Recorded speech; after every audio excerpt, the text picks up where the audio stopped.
بسم اللہ الرحمن الرحیم۔ ناظرین محترم، پروگرام پیغام کربلا کے ساتھ آپ کا میزبان اظہر علی عابدی حاضر خدمت ہے اور سلام عرض کرتا ہے۔ ناظرین، کربلا کی قربانی جب سے امام حسین علیہ السلام نے ریگزار کربلا پر دی، خانوادہ رسول نے ایسی فقید المثال قربانی پیش کی کہ جس کے بعد اسلامی تعلیمات کی بقا کی ضمانت فراہم ہو گئی، انسانی قدریں ہمیشہ کے لیے تحفظ پا گئیں۔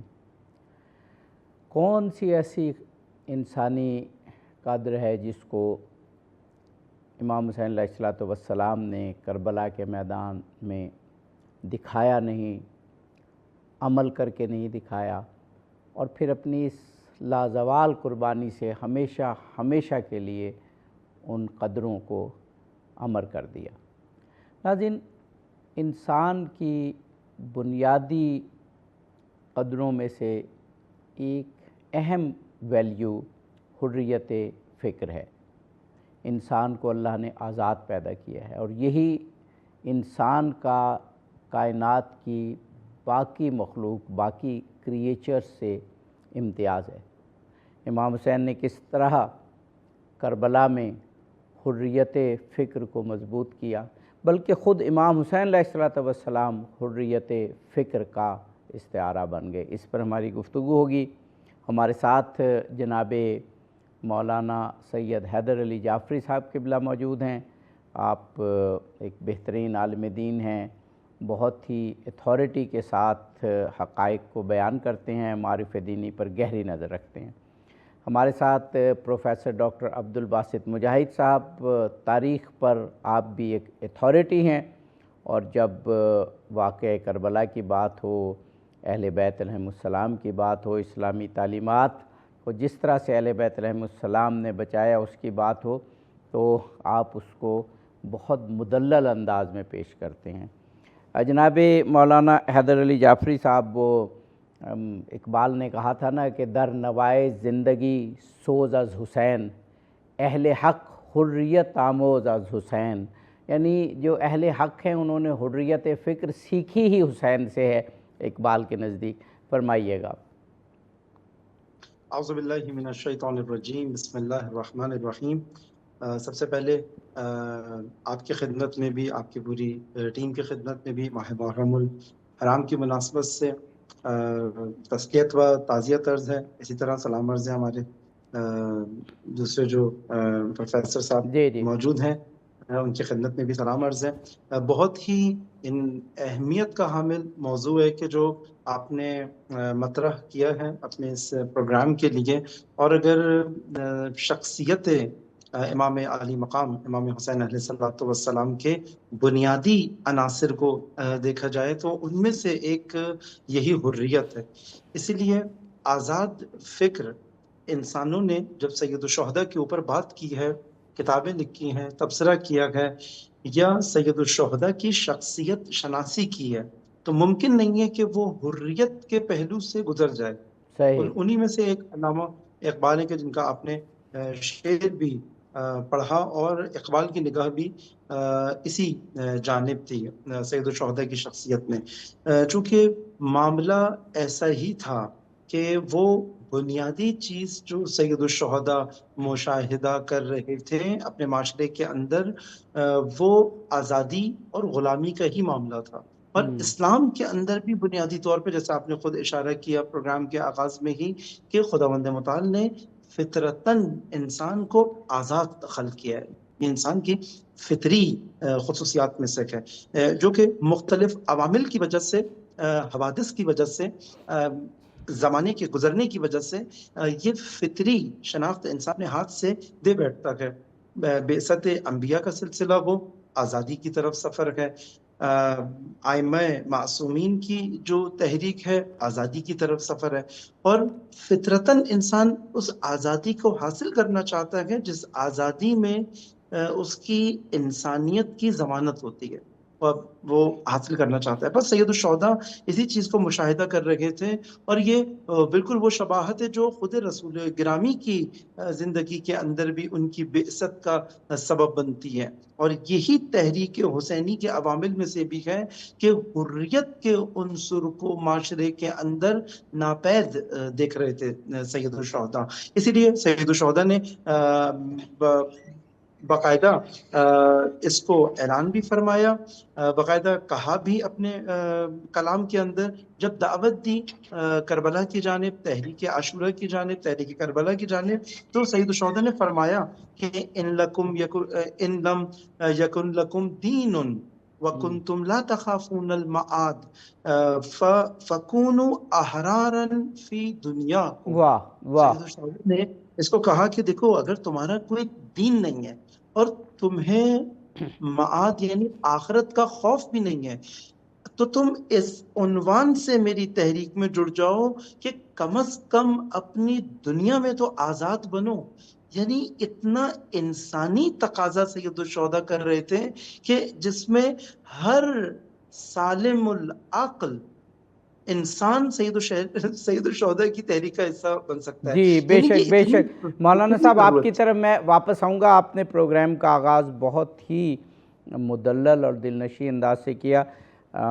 ہسٹری کے پروفیسر، ہسٹری کے استاد، بلکہ ہمارے ملک کی سب سے بڑی یونیورسٹی میں ہسٹری کے ڈپارٹمنٹ کو ہیڈ کیا آپ نے، پروفیسر ڈاکٹر عبدالباسط مجاہد صاحب.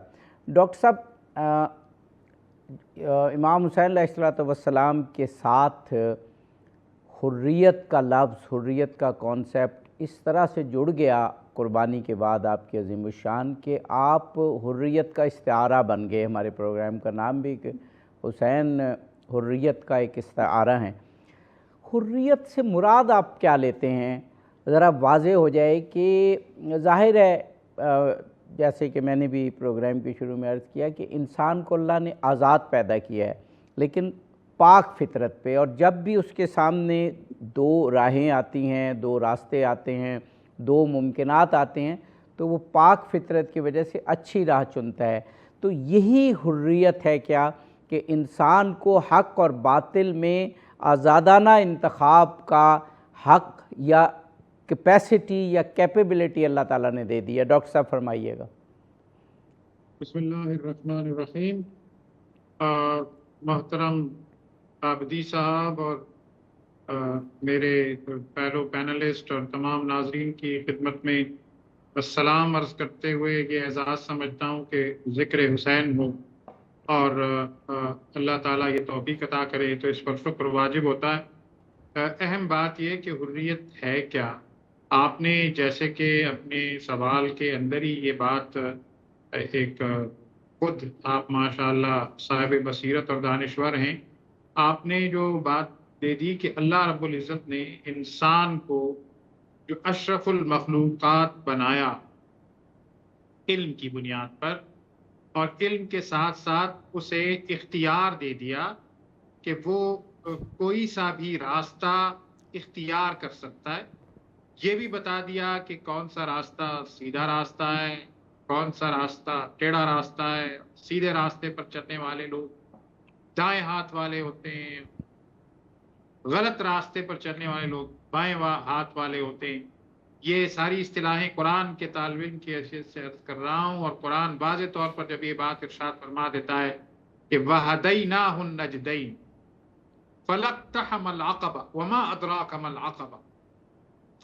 قرآن کہتا ہے کہ ہم نے تمہیں دونوں راستوں کی طرف رہنمائی کر، اور تم کیا جانو کہ دشوار گزار گاٹی کیا ہے.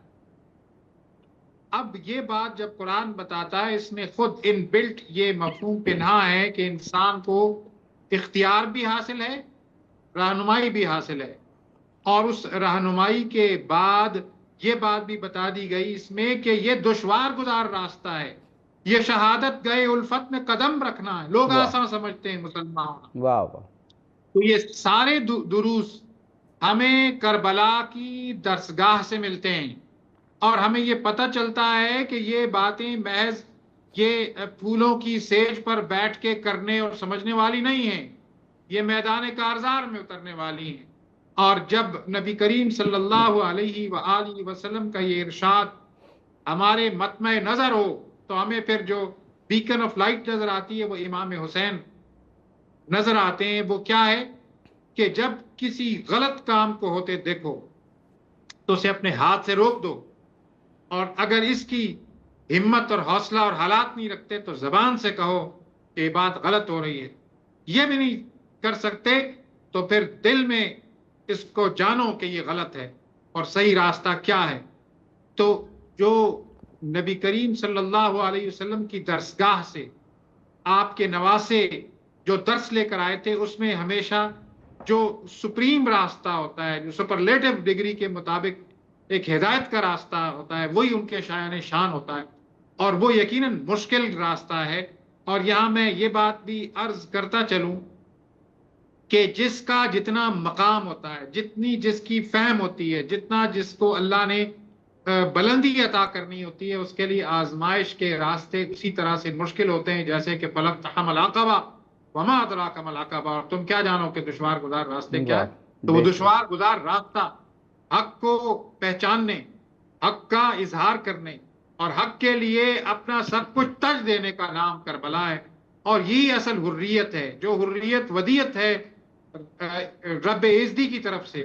جی اور اس بے کا شک. جو لوگ سمجھتے ہیں، اس بات کو عرفان رکھتے ہیں، وہ عرفان ان کے عمل سے مترشح ہوتا ہے، وہ سامنے آتا ہے، ایک پینورامک ویو دیتا ہے، اور یہ ویو ہمیں کربلا سے نظر اور آتا ہے. بے امام شک بے شک حسینیت ڈاکٹر سے صاحب. ملتا جناب مولانا حیدر علی جعفری صاحب قبلہ، حریت جیسے بھی ڈاکٹر صاحب نے بھی اس کی طرف اشارہ کیا کہ یہ کہہ دینا آسان ہوتا ہے، لیکن اس کو عمل کر کے دکھانا، اس کو ایگزیبٹ کرنا یہ مشکل ہوتا ہے. امام حسین علیہ السلام نے مدینہ سے مکہ اور مکہ سے کربلا تک بار بار اپنے خطبات میں حریت کی تعریف بھی کی، حریت کے بہت سے پہلوؤں کی آپ نے وضاحت بھی کی، اور ساتھ پھر کربلا میں آپ نے دکھائی بھی. کون کون سے پہلو ہیں جو امام حسین علیہ السلام کے خطبات سے، آپ کے فرامین سے ہمیں نظر آتے ہیں حریت کے؟ جی بالکل. ایک امام علی مقام کا بہت معروف قول ہے کہ جس میں امام علی مقام نے قرآن مجید کا وہی لفظ استعمال کیا کہ جو قرآن مجید نے فلسفہ زندگی جس کو قرار دیا تھا سورہ زاریات کے اندر آیت نمبر 56 کے اندر. فلسفہ خلقت خداوند متعال نے اپنے نبی کی زبانی بیان کیا کہ جی جی وما خلقت الجن والانس الا لیعبدون، کہ میں نے جن اور انس کو خلق نہیں کیا مگر اس کے کہ وہ میری بندگی کریں. بس یہی چیز سید الشہداء القا کرنا چاہتے تھے کہ اگر تم خدا کے بندے نہ ہوئے، یعنی خدا کی بندگی کے مقابلے میں حتماً کسی اور کی غلامی ہے جو تمہیں بندگی سے روکتی ہے. بندگی یعنی وہی بعض جگہ پہ آپ جانتے ہیں کہ اس کا ترجمہ غلامی کے طور پہ بھی آیا، عبد کے طور پہ جب کہا گیا کہ بھئی خدا کا عبد بننا ہے، تمہیں بندگی کرنی ہے. بعض جگہ مفسرین نے اس کو عبادت کے معنی میں بھی لیا ہے، لیکن آیت اللہ جوادی عاملی تفسیر تسنیم میں، اسی طرح آیت اللہ علامہ طباطبائی تفسیر المیزان کے اندر اس کو بندگی سے تعبیر کرتے ہیں. یہاں فقط عبادت کے لیے خلق نہیں کیا، عبودیت کے لیے خلق کیا ہے. اور یہ عبودیت دراصل وہی آزادی کی قرآنی اصطلاح ہے کہ جو کلمہ طیبہ کے اندر بھی ہمیں نظر آتی ہے. کلمہ طیبہ دراصل کلمہ حریت ہے. جب ہم پڑھتے ہیں کہ اشہد ان لا الہ الا اللہ، کہ تم گواہی، میں گواہی دیتا ہوں کہ کوئی الہ نہیں ہے سوائے خدا کے، تو اصل میں اپنی بندگی کا اعلان کر رہا ہوں نا، بے کہ شک. میں خدا کا بندہ ہوں اور تمام الہ کا انکار کر رہا ہوں. بس یہی چیز سید الشہداء نے کہا کہ میں جو معاشرہ دیکھ رہا ہوں، امام حسین فرما رہے ہیں الناس ابیت الدنیا والدین لائق علی السنتہم، یہ لوگ دنیا کے بندے ہیں.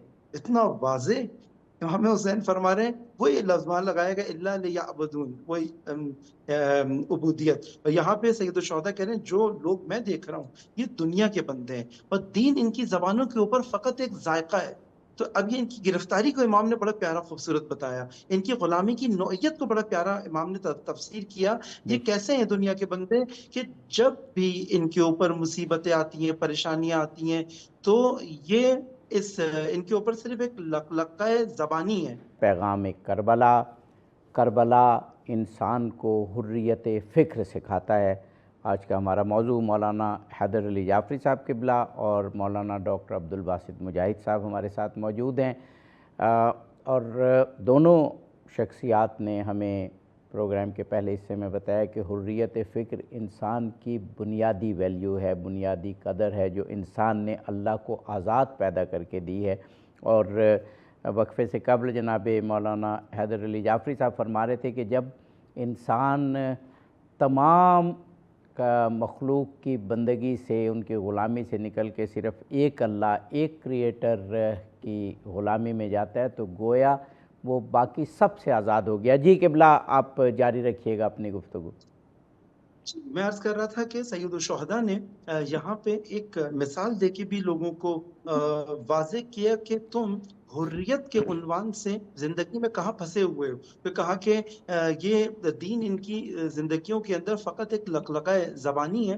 جیسی مصیبتوں میں پڑتے ہیں اور فرماتے ہیں جیسی مشکلات کے اندر پڑتے ہیں تو قلت دیانون، تو دیندار بڑے کم رہ جاتے ہیں، بس وہی رہ جاتے ہیں جو کربلا میں ہمیں نظر آتے ہیں. تو صحیح. وہی آج ہمیں اپنے معاشرے کے اندر دیکھنے کی ضرورت ہے کہ جب بھی ان قوموں کے اوپر بحیثیت معاشرہ یا بحیثیت فرد اگر دین پر عمل کرنے پر زمانے کا پریشر، زمانے کا فشار اور شدت ان کے اوپر آتی ہے، آیا استقامت دکھاتے ہیں یا نہیں دکھاتے؟ اگر استقامت دکھاتے ہیں دین کی نگاہ میں، یہ ایک حریت کا پیکر ہیں، یہ ایک حریت کا مصداق ہیں. اور سید الشہداء دراصل یہ بتا رہے تھے کہ تمہارے پاس جو جن کے پاس کلمہ طیبہ ہے، تمہارے پاس کوئی راستہ ہی نہیں ہے سوائے حریت کے. حریت تمہاری بندگی کے متناسب ہے، بالکل جتنے تم حر ہو اتنے تم بندے ہو. بے شک بے شک. جناب پروفیسر ڈاکٹر عبدالباسط مجاہد صاحب، 1400 سال گزر گئے اور ہم یہ دیکھتے ہیں کہ جتنی بھی تحریکیں ظالموں کے خلاف اٹھتی ہیں، باطل نظام کے خلاف اٹھتی ہیں، استحصال کرنے والوں کے خلاف اٹھتی ہیں، آمروں کے خلاف اٹھتی ہیں، وہ لوگ کہ جو لوگوں کے ساتھ ظلم و زیادتی سے پیش آتے ہیں، وہ گروہ یا وہ حکمران، ان کے خلاف اٹھتی ہیں، تو کربلا ان کے لیے ہمیشہ ہمیشہ مشعل راہ رہا ہے، اور کربلا ہمیشہ ان کے سامنے ایک ٹاورنگ ایگزامپل رہا ہے. خود یہ بھی تاریخ بھی ہمیں بتاتی ہے کہ اگر حریت فکر انسانیت کسی سے لے رہی ہے تو وہ حسین کی ذات ہے. جی میں یہ عرض کروں کہ حضرت امام حسین اور کربلا اب ایک واقعے کا، ایک شخصیت کا عنوان نہیں ہے، بلکہ یہ اب بجا طور پر آپ نے جیسے کہا یہ ایک استعارہ ہے. جہاں کہیں ظلم و بربریت ہو رہی ہوتی ہے تو وہاں ہمیں یزیدیت ایک مثال کے طور پر سامنے ہے. جب کوئی ظلم کے سامنے ایک سیسا پلائی ہوئی دیوار کی طرح، ایک چٹان کی طرح ایستادہ ہو جاتا ہے تو ہمیں حسین نظر آتے ہیں اور ان کی فالوئنگ نظر آتی ہے. یہ تاریخ کے کسی بھی حصے میں آپ چلے جائیں تو یہ دو کردار ہمیں نظر آتے ہیں. اور یہ بات یہاں پر بالکل سمجھ لینی چاہیے کہ جس نے کلمہ طیبہ کو سمجھا اور پھر اس کی تشریح اس نے دیکھی کربلا کے درس کے ساتھ، اس درسگاہ سے سیکھا، تو اسے یہ بات سمجھ میں آتی ہے کہ کلمہ طیبہ لا الہ الا اللہ محمد رسول اللہ. بے شک تو اب یہ شروع ہی انکار سے ہے. واہ. سب سے پہلے یہ کہا جاتا ہے کہ لا یعنی کوئی نہیں ہے الہ، یعنی عبادت کے لائق سرنگوں جس کے سامنے کیا جا سکے، واہ واہ. جبین نیاز جس کے سامنے جھکائی جا سکے، جس کے سامنے مراسم عبودیت ادا کیے جا سکیں، واہ وہ واہ. کوئی بھی نہیں ہے بہت سوائے خوب، اللہ. بہت خوب ڈاکٹر صاحب، اب بہت خوب.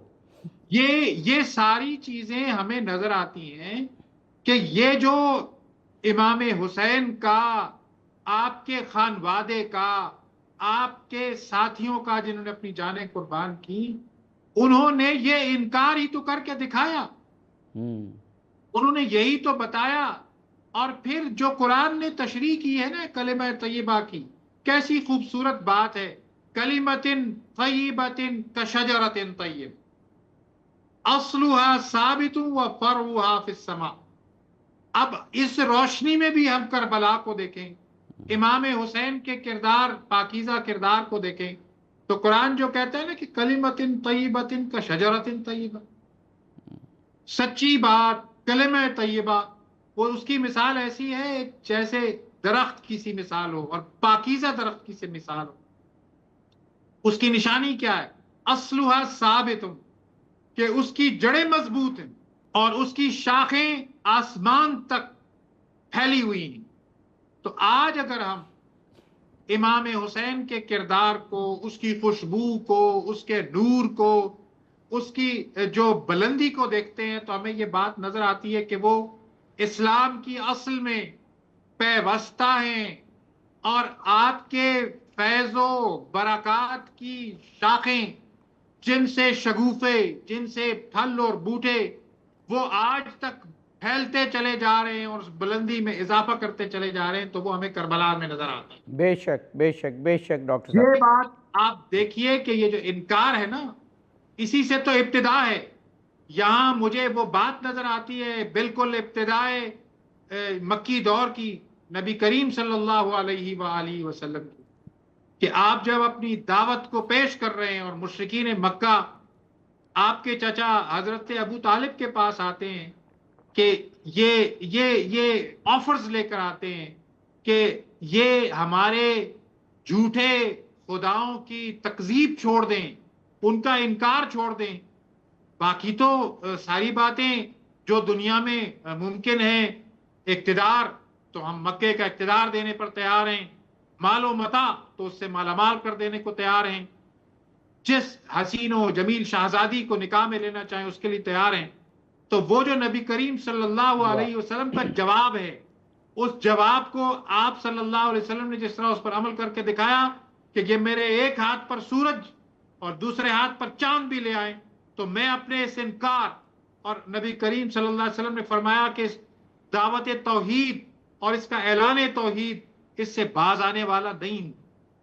بے اسی شک سنت کو حضرت امام حسین نے دہرا کے دکھایا، نہ واہ صرف دہرایا بلکہ ثابت کر دیا کہ جب وقت آتا ہے تو جو دعویٰ کرنے والے ہوتے ہیں وہ ان لوگوں کی طرح نہیں ہوتے کہ جن کے بارے میں قرآن کہتا ہے واہ لما تقولون ما لا تفعلون۔ جو لوگ صرف حلق کے اوپر سے بات کرتے ہیں ان کے بارے میں تو قرآن کہتا ہے نا کہ تم وہ باتیں کہتے کیوں جس پر عمل نہیں کرتے۔ ان کے برعکس وہ لوگ جو ایپیٹوم آف لیڈرشپ ہوتے ہیں، جو ایک مثال ہوتے ہیں، وہ کر کے دکھاتے ہیں، وہ بتاتے ہیں کہ پھر جب وقت آتا ہے تو پھر وہ صورت نہیں ہوتی کہ کس شوخ نے لکھ دیا یہ مصرع محراب مسجد پر کہ ناداں گر گئے سجدے میں جب وقت قیام آیا۔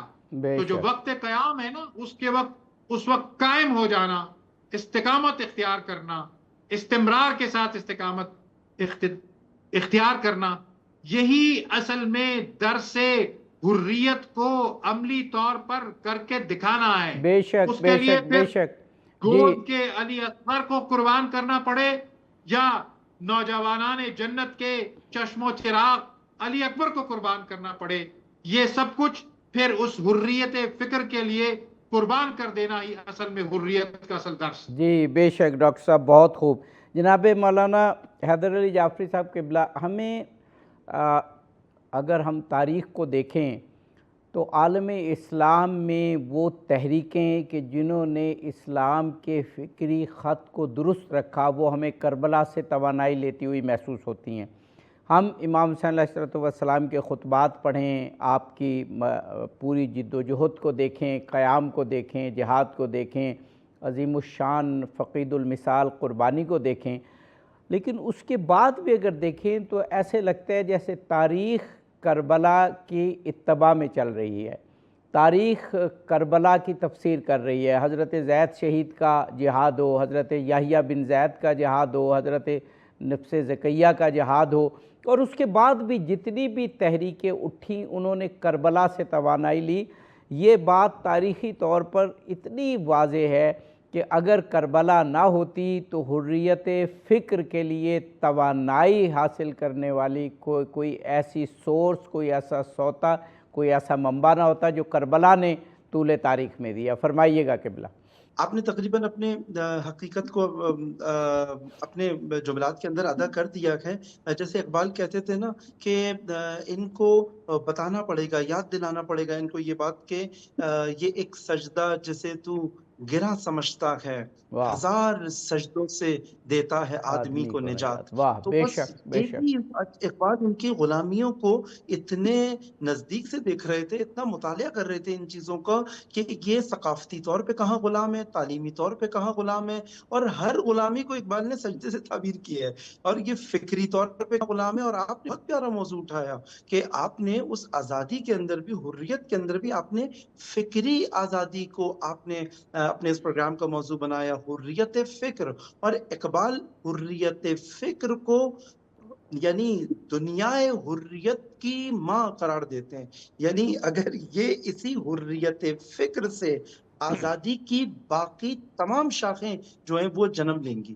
اور حریت فکر کو اقبال اپنی زبان میں خودی سے تعبیر کرتے ہیں، یعنی اقبال فلسفہ واہ واہ، خودی بے ہے، شک وہ بے شک۔ سمجھیں فلسفہ خودی کے شکم سے حریت نکلتی ہے اقبال کے بقول۔ اور یہی قرآن مجید نے، ائمہ اطہار نے اور سید الشہداء نے بیدار کرنے کی کوشش کری کہ یہ انسان اپنی اس اصل کی طرف پلٹے، اس شناخت کی طرف پلٹے، اور اسی طرف پلٹے، پھر اس کو ایک ہی سجدہ کرتا ہوا نظر آئے گا، واہ، پھر ایک ہی کی بندگی کرتا ہوا نظر آئے گا، پھر ایک ہی کی غلامی اور بندگی تمام غلامیوں سے نجات دلائے گی۔ لیکن یہ کون کروا سکتا ہے؟ یہ وہی شخص کروا سکتا ہے کہ جو خود پہلے فکری طور پہ آزاد ہو۔ اسی لیے امام حسین جیسا امام حریت، امام آزادی، جو سراپا حریت ہو، جو سراپا حریت ہو، جس کی شخصیت افکار حریت سے تشکیل پائی ہو، جس کی بلندی فکر کے اندر حریت پائی جاتی ہو، یہ وہی اپنے ارد گرد ایجاد کر سکتا ہے۔ واہ، جیسے آپ نے مثال دی، بالکل ایسی ہے۔ تمام تحریکوں نے سید الشہداء سے تبرک حریت لیا ہے، تمام تحریکوں نے یہ تبرک حاصل کیا ہے۔ اور ہمارے پاس اتنی بڑی مثال انقلاب اسلامی کی مثال ہے کہ دنیا کے فرعون کے سامنے، دنیا کے نمرودوں کے سامنے آج انقلاب اسلامی جو ابھی پچھلے 2-3 مہینے سے ایک اور باب حریت کا جو رقم کر رکھا ہے، جس کے سامنے آپ دیکھتے ہیں مختلف عرب ممالک، مختلف اور ممالک جو ہیں وہ سرنگوں ہو گئے۔ انہوں نے بتایا بھی، آیت اللہ سید علی خامنائی شہید رہبر معظم نے اپنی زندگی کے آخری ہفتے کے اندر یہ بات بتائی، اور سید الشہداء کا ہی وہ قول دہرایا کہ مجھ جیسا تجھ جیسے کی بیعت نہیں کر سکتا۔ واہ یعنی میں واہ، آپ کے پروگرام تناظر سے اگر اس کو بولوں کہ کوئی آزاد انسان کسی غلام کی بیعت نہیں کر سکتا، اور اگر باقی غلاموں نے بیعت کر بھی لی اس زمانے کی یزید کی، چونکہ میں مکتب امام حریت کا پرغردہ اور شاگرد ہوں، اور یہ شاگرد اپنے معلم کی پیروی میں حریت کے ساتھ مرنے کو غلامی کے ساتھ جینے پر ترجیح دے گا۔ واہ واہ، بے شک بے شک۔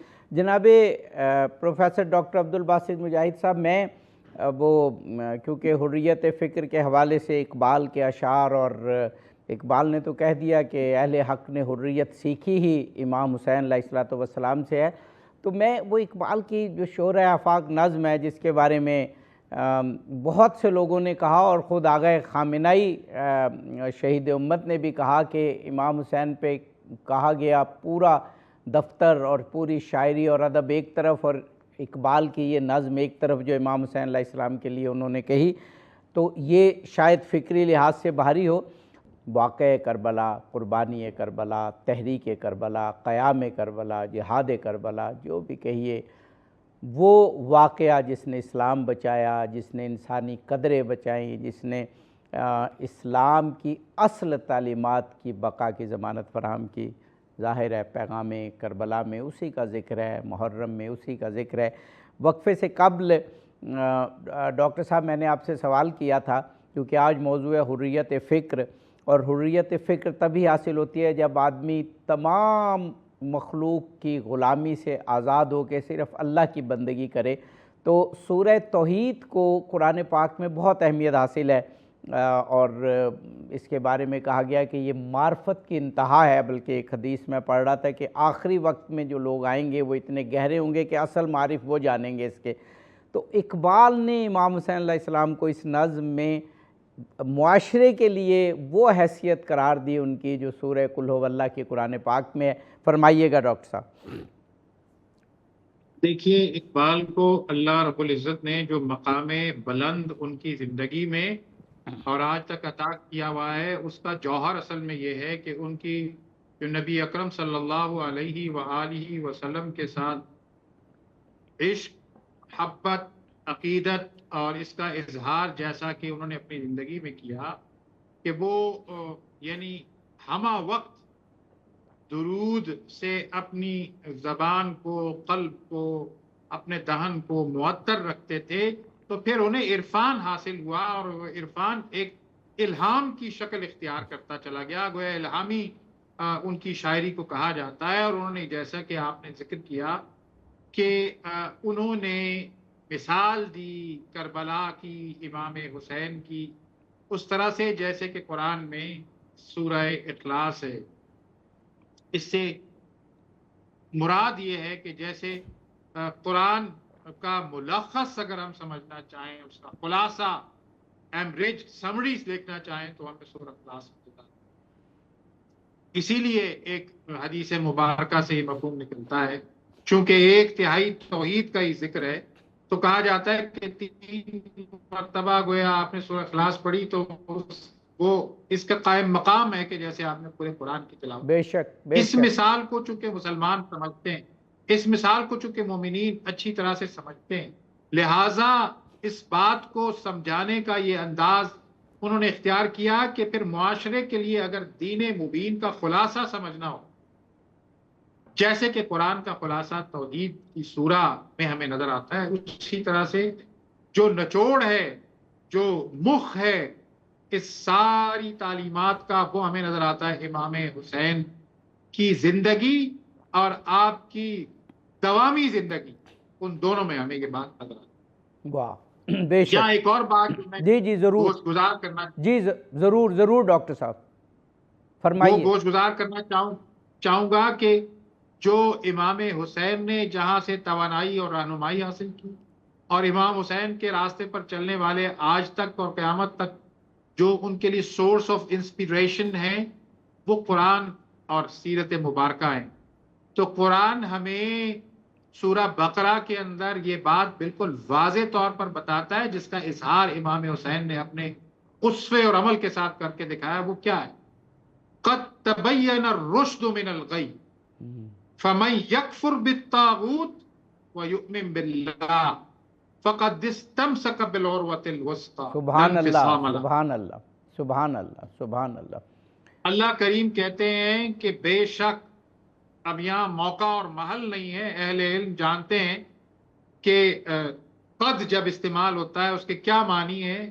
ہم اس کو سلیس انداز میں کہتے ہیں کہ اس بات میں کوئی شک نہیں ہے، یہ بات بالکل واضح ہے۔ قد تبین الرشد من الغی، کہ ہم نے، اللہ رب العزت فرما رہے ہیں کہ رشد کو، ہدایت کو، صحیح راستے کو بالکل واضح کر کے غلط راستے اور گمراہی کے راستے اور طغیان کے راستے سے چھانٹ کر الگ کر کے دکھا دیا ہے۔ قد تبین الرشد من الغی فمن یکفر بالطاغوت، جیسے وہاں لا آیا تھا انکار سے، یہاں بھی بات انکار پر آ رہی، تو جس نے فمن یکفر بالطاغوت، جھوٹ سے، فساد سے، طاغوت سے جس نے انکار کیا، ومن یکفر بالطاغوت ویؤمن باللہ، اور اللہ پر ایمان صحیح معنوں میں لے آیا، فقد استمسک بالعروۃ الوثقی، اس نے ایک مضبوط سہارے کو تھام لیا جو کبھی ٹوٹنے والا نہیں، جو اٹوٹ ہے۔ بے تو شک۔ یہ ہمیں نظر آتا ہے امام حسین کی زندگی سے، آپ کے عمل سے، اور یہ بات ابھی لمحے موجود میں ہمیں غزہ کے اندر اپنی جانوں کی، اپنے سروں کی فصلوں کو کٹوا کر، اور فَمِنْهُمْ مَنْ قَضَى نَحْبَهُ، ومنهم من ينتظر وما بدلوا تبدیلا۔ قرآن مومنین کی شان بیان کرتے ہوئے اور شہداء کی شان بیان کرتے ہوئے یہ ارشاد فرماتا ہے کہ ان میں سے کچھ نے تو اپنی نظر پیش کر دی اور باقی اس بات کے منتظر ہیں، انتظار میں ہیں کہ وہ اپنی جانوں کی نظروں کو پیش کریں۔ تو گویا غزہ کے اندر ان شہداء نے، ان مجاہدین نے وہ سنت زندہ کر کے آج کے دور میں ہمیں بتا دیا کہ حریت فکر کا نام جی کیا ہے۔ بے شک ڈاکٹر صاحب، اور مجھے غزہ کے عظیم مجاہد یحییٰ سنوار کی وہ بات یاد آ رہی ہے جو انہوں نے حزب اللہ کے شہید حسن رسول اللہ سے کی تھی کہ ہم غزہ کو کربلا بنائیں گے، غزہ میں کربلا کی یاد تازہ کر دیں گے۔ یحییٰ سنوار کی آواز ابھی بھی آ رہی ہے۔ جناب مولانا حیدر علی جعفری صاحب جی قبلہ، بالکل، آپ دیکھ لیں کہ وہ سارے شہداء اور پھر وہ کتنے قیمتی لوگ ہیں کہ جنہوں نے اپنا سارا ملک، اپنی لیڈرشپ، اپنا سب کچھ قربان کر دیا غزہ کے مظلوموں کا ساتھ دینے کے لیے۔ اور لوگ سوال کرتے ہیں کہ کربلا کے وقت باقی لوگ کہاں تھے؟ وہ صحیح، باقی اس وقت جو مسلمان تھے وہ کہاں تھے؟ تو آج ان کو جواب مل رہا ہے کہ آج غزہ کے معصوموں کی شہادت پر باقی لوگ کہاں ہیں؟ بے شک ڈاکٹر صاحب، حق بے کا شک راستہ اختیار کرنے والے تو پھر وہ راستہ اختیار کرتے ہیں جی کہ جو امام خامنائی نے اختیار جی کیا، ڈاکٹر اور صاحب وہ راستہ پھر آپ درست ان کو فرما رہے ہیں آخری جی وقت تک یہ مشورہ دیتے ہوئے۔ جی ڈاکٹر صاحب آپ درست میں فرما رہے یہاں ہیں پر کہ حضرت ابھی علی لاہوری کا ذکر کروں گا۔ جی ڈاکٹر صاحب وقت ہوا تو انشاءاللہ آپ کے پاس واپس آئیں گے۔ جناب مولانا حیدر علی جعفری صاحب، ڈاکٹر صاحب نے کتنی خوبصورت باتیں کیں اور گویا آپ نے سمندر کو کوزے میں سمو دیا۔ ہمیں آج فلسطینیوں کے ساتھ اور پھر جو ہمارے شہید امت آغائے خامنائی اور ایرانی قوم کے ساتھ بظاہر بہت کم لوگ نظر آتے ہیں، لیکن ایسا نہیں ہے۔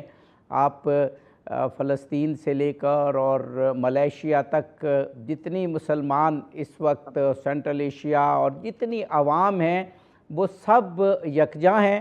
گو اس میں شک نہیں کہ یمن کے لوگ، فلسطین کے لوگ، لبنان کے لوگ اس وقت تھراول دست ہیں، لیکن پوری امت مسلمہ اس وقت جاگ چکی ہے۔ جناب مولانا حیدر علی جعفری صاحب، آپ سے ایک سوال کروں گا کہ ہم کربلا کے حوالے سے یہ دیکھتے ہیں اور تاریخ میں ڈھونڈتے ہیں کہ کس کس نے کیا کہا۔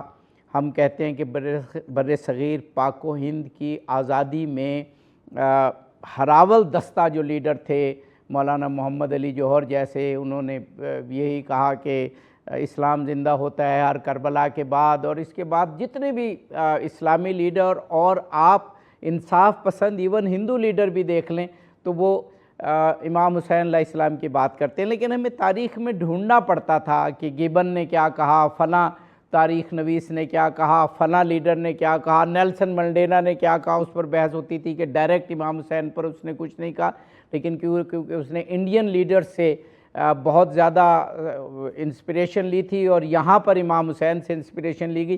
یہ ساری باتیں تاریخ میں تحقیق ہوتی تھی، لیکن آج واضح ہو کے آ گیا کہ جب 28 فروری کو ایران پر حملہ ہوا تو اس وقت دنیا کے جتنے بڑے بڑے دانشور اور ویلاگر اور لیکچر دینے والے، ان کا کیا کیا اب نام لیا جائے، جارج گیلویز اور اس کے علاوہ بھی بہت سارے، انہوں نے پہلے دن ہی یہ کہہ دیا تھا۔ اگر ہمارے ناظرین جو ہے اس وقت کی ویڈیوز دیکھیں کہ امریکہ نے، بڑے شیطان نے اس قوم کو للکارا ہے جو کربلا کے وارث ہیں۔ یہ میں بات آپ کو 28 فروری کے حملے کے بعد 1 مارچ کی کر رہا ہوں، اگر ہم اس وقت کی ویڈیو، تو یہ ہمارے سامنے ہے اس وقت، یہ کوئی ڈھکی چھپی بات نہیں کہ حریت کربلا ہی سے ملتی ہے۔ فرمائیے گا۔ بالکل ایسی اتنا واضح سید الشہداء بھی یہ چیز بتا رہے تھے۔ آپ دیکھیں کہ سید الشہداء نے یہ جس تحریک کا آغاز کیا تھا وہ فقط 61 ہجری کی اس غلامی سے امت مسلمہ کو اور انسانیت کو نکالنے کے لیے نہیں تھا۔ نبی اکرم کے فرمان کے تحت کہ سید الشہداء جو ہیں نجات کی کشتی ہیں اور ہدایت کا روشن چراغ ہیں، تو یہ وہ نبی فرما رہے جو قیامت تک کے لیے نبی قرار دیا گیا ہے، لیکن اس نے نسخہ حریت کو حسینیت میں قرار دیا اور پھر آگے حسینیت کی اتباع کو بھی واجب قرار دیا امت مسلمہ کے لیے۔ اب یہاں سے ہمیں یہ یعنی وہ تھیوری تھی، وہ ہمارے پاس ایک نصاب تھا جس کو کربلا کے اندر ہم نے دیکھا، اور کربلا کے اندر اتنا جامع حریت کے امام نے ایک نمونہ پیش کیا جس کے نتائج ہم آج تک دیکھ رہے ہیں۔ اور اسی لیے ابھی جو آج آپ نے دیکھا کہ یہ جو قیام ابھی ہوا آج یزید کے مقابلے پر، اور سید الشہداء کی طرز شہادت کو اپنایا گیا، طرز قیادت کو اپنایا گیا، طرز قیام کو اپنایا گیا۔ جیسے پروفیسر صاحب فرما رہے تھے، بہت خوبصورت نقطہ کہ دیکھیں قرآن مجید نے کتنا خوبصورت معیار دیا ہے نا۔ اگر کوئی عبادتوں میں لگا ہوا ہو، دعاؤں میں لگا ہوا ہو، مسجد میں لگا ہو، محراب میں لگا ہو، ممبر پہ مصروف ہو، لیکن وہ حق کو باطل کے اندر یہ جو تمیز کی گئی ہے، اس رشد و غی کو جو کہ الگ الگ کر دیا گیا ہے، اور مطلب قرآن نے کہہ بھی دیا نا کہ قد تبین الرشد من الغی، لیکن اس کے بعد اگر یہ اپنی زندگی میں طاغوت کا انکار کرتا ہوا نظر نہ آئے، یہ خلاصہ ہے کہ تمہاری مسلمانی اور تمہارے اسلام کا معیار کیا ہے۔ سید الشہداء بھی حج کرنے والوں کو، عبادتیں کرنے والوں کو، دعائیں کرنے والوں کو، روزہ رکھنے والوں کو، نمازیوں کو بلا رہے تھے اس قیام کے اندر، جو نہیں آئے اپنی نمازیں چھوڑ کر، اپنا حج چھوڑ کر، اپنی عبادتیں چھوڑ کر، دعائیں چھوڑ کر۔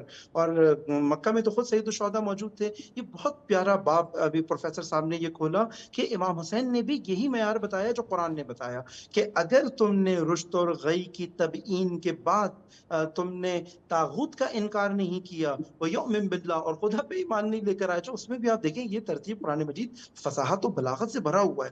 وہ حتیٰ ایمان باللہ کی شرط طاغوت کے انکار کو قرار دے رہا ہے، پہلے قرار دے رہے ہیں طاغوت کے انکار کو، یعنی طاغوت کے انکار کے بغیر تم ایمان باللہ بھی تمہارا ناقص ہو جائے گا، لا کے بغیر اللہ بھی تمہارا ناقص ہو جائے گا، اس لیے پہلے لا کرنا پڑے گا۔ یہ انکار، یہ کفر، یہ انکار ہی سارا کا سارا اسلام ہے۔ میرے ذہن میں وہ بات آ رہی تھی جب آپ نے کہا کہ سورہ اخلاص جو ہے وہ ایک خلاصہ ہے مکمل قرآن کا، مکمل اسلام کا۔ بس سید الشہداء کا یہی انکار بتا رہے ہیں کہ اسلام کا معیار یہاں سے پرکھنا، اگر تمہارے اندر حریت انکار نہیں ہے، اس کا مطلب تمہارے اندر حریت فکری آزادی موجود نہیں ہے۔ یہ انکار ایک فکری آزادی، اس کے پیچھے ایک پشتوانہ چاہیے، بس یہی پشتوانہ بنانے کے لیے عزاداری، فرش عزا، ممبر حسینی، ذکر حسین، یہ ساری کی ساری تیاری اسی کام کے لیے، تاکہ ایک عزادار کو آمادہ کر دے اپنے اپنے زمانے میں، اپنے اپنے خطے میں، اسی انکار طاغوت کے لیے، انکار ظالم کے لیے، جس وقت سب ڈر کے مختلف بہانوں سے اس انکار سے گریز کر رکھے ہوں، یہ عزادار حسین، عاشق حسین، اس یحییٰ سنوار کی طرح، اسماعیل ہانیہ کی طرح، اس میں کوئی فرق نہیں رہا نا۔ اب تو وہ 28 فروری کے بعد بالکل ہی مٹ گیا وہ فرق کہ کوئی سنی، کوئی شیعہ، کوئی فلاں۔ ہم نے تو اب اتنی خوبصورت تصویریں دیکھ لی اہل سنت کی، اتنی بہترین ہم نے اتنی خوبصورت تصویریں دیکھ لی کہ واہ، واقعا ہمیں تو یاد ہی نہیں رہتا۔ اب تو پوری دنیا تقسیم ہو چکی ہے یزیدیت اور بے شک، حسینیت میں۔ بے اب وہ شک، یحییٰ سنوار بھی حسینی ہے، وہ حسن نصر اللہ بھی حسینی ہے، وہ واہ سید علی خامنائی بھی حسینی ہے، واہ اور واہ، وہ پاکستان کے اندر وہ شہید ہونے والے وہ جوان بھی ہمارے لیے بالکل تفریق مٹا دی اس نے کہ یزیدیت کے مقابلے میں حسینیت کا لشکر پوری دنیا کے اندر تشکیل پا رہا ہے۔ جی بہت جناب مولانا حیدر علی جعفری صاحب قبلہ آپ کا، جناب پروفیسر ڈاکٹر عبد الباسط مجاہد صاحب آپ کا بے حد شکریہ ادا کرتے ہیں سچ ٹیلی ویژن کی جانب سے۔ کتنا خوبصورت بیان کیا آپ نے، اور حریت امام حسین علیہ السلام، حریت فکر کا استعارہ، اس پر بہت بامعنی گفتگو کی۔ ناظرین، امام حسین علیہ السلام کی تحریک حریت فکر کی حفاظت کی تحریک تھی کہ انسان کو اللہ تعالیٰ نے آزاد پیدا کیا ہے۔